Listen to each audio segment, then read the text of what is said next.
Hello everyone and welcome back to Usermaven. In this video, we'll go through the different event types in Usermaven and see how they're tracked. But before we get started, let's see what an event actually is. An event is a user interaction or a specific occurrence on your website or app. For example, you can use an event to measure when someone loads a page, clicks on a link, or completes a purchase. To get started, let's head over to the Events section in Usermaven. On this dashboard, you'll see that there are three major types of events in Usermaven, and these are auto-captured events, pinned events, and custom events. Firstly, auto-captured events are the front-end events that are automatically logged by Usermaven. So if anyone clicks on a button, submits a form, or does anything that is related to the front end, then it's captured automatically by Usermaven. This dashboard provides vital details on user engagement, such as the name of the event, the source page URL, the total number of clicks for the event, and a timestamp for its last occurrence. In case you wish to turn a particular event into a pinned event, all you have to do is hit the pin button adjacent to that event. For example, over here on the Replug website, we have a couple of different buttons, and let's say that we wish to track one of them. Let's create a pinned event for this button over here. To do so, let's look for this event over here.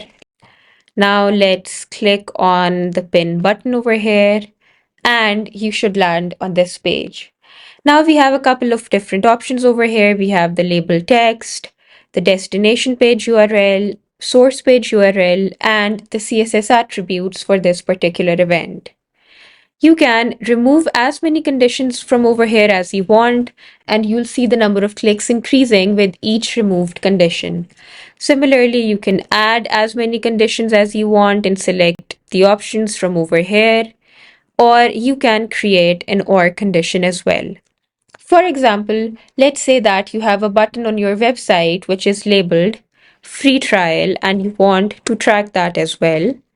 Just add a condition for that button over here and give your pinned event a name. Let's name it Start Your Free Trial Button, and you're done. Now we have another important feature over here.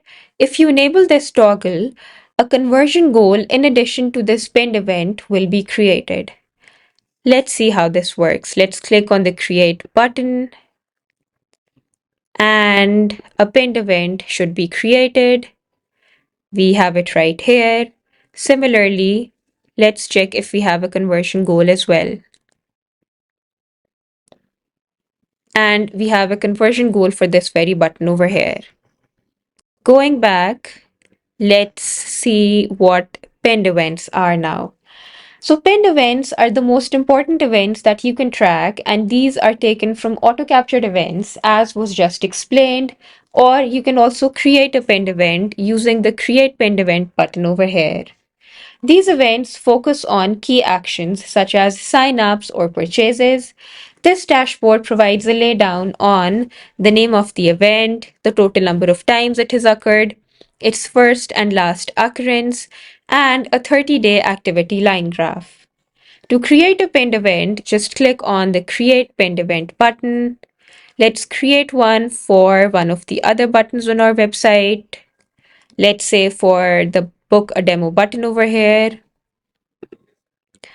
Once again, let's give our pinned event a name.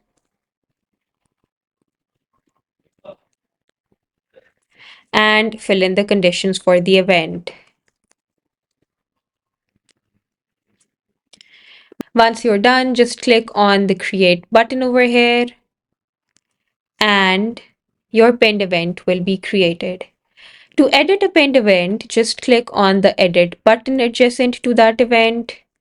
Make as many changes as you want and click on the Update button.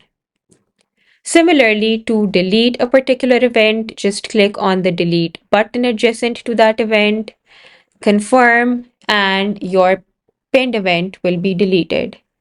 To get a detailed view of an event, just click on the detailed view button adjacent to that event, and you should land on this page. This page provides you the event activity.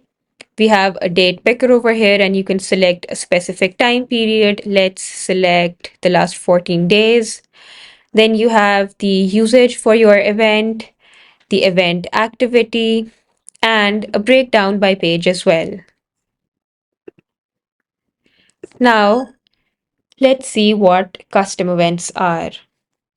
These are slightly different since they're from the backend. So if there's any event that is not happening on the front end and it's coming from the backend, then it will be a custom event. For example, purchases that are happening on third-party payment gateways, or maybe coming from another app, or anything that is not happening on your website can be tracked by custom events.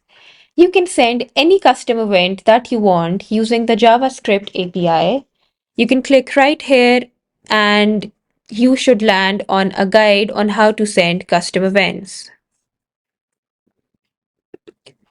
A link to the guide has also been provided in the description below. This dashboard mirrors the pinned events dashboard except for the mute events button over here.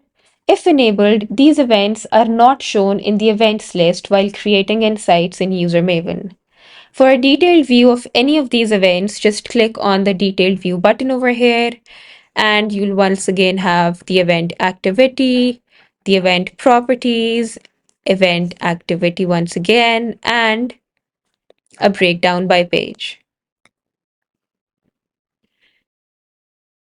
At the very end, we have the event activity page. This page keeps track of the most recent user actions and shows you the last 100 events or the last 100 failed events for your platform, if any. This can be a very useful tool if you wish to track the most recent activity on your platform. And this is all for now. I hope you have a better understanding of the different types of events in Usermaven now. Do reach out to us in case you need help, and see you in the next video.